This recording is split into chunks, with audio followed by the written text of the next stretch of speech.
ആരായി തുണികളൊക്കെ മേടിച്ചേ? ആ ഞങ്ങള് തന്നെയാ. എന്താ മനസ്സിലായി? അതുകൊണ്ടാണല്ലോ ഓരോരുത്തർക്ക് ഓരോ തരത്തിൽ എടുത്തിരിക്കുന്നത്.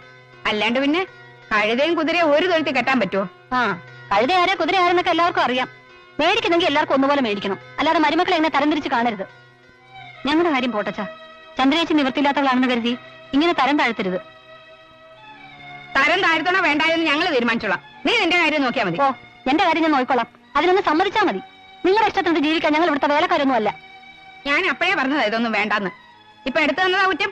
തന്നില്ലായിരുന്നെങ്കിലോ? തന്നില്ലായിരുന്നെങ്കിൽ ഞങ്ങളുടെ ശമ്പളത്തിൽ ഞങ്ങൾ തന്നെ എടുത്തോളും. ആ, എന്നാ പോയി അങ്ങോട്ട് വാങ്ങിക്കാം.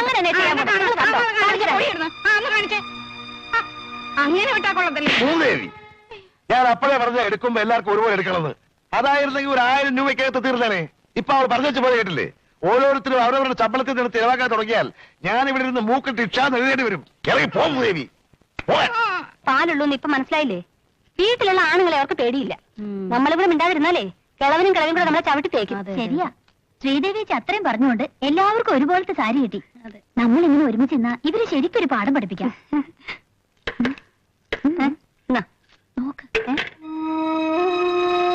കള്ള പറഞ്ഞു വിട്ടതാ. നമ്മൾ എന്തോ പറയുന്നറിയാം. അയ്യോ, എന്താ? വന്നാട്ടെ. തമ്പുരാട്ടിക്ക് അടുക്കളയിൽ എന്താ കാര്യം? അന്തപ്പുരത്തിൽ ഇരുന്നാ മതിയായിരുന്നല്ലോ. അമൃതത്തിന് കാലാവുമ്പോ അടിയങ്ങൾ അറിയിക്കാം. ചെന്നാട്ടെ.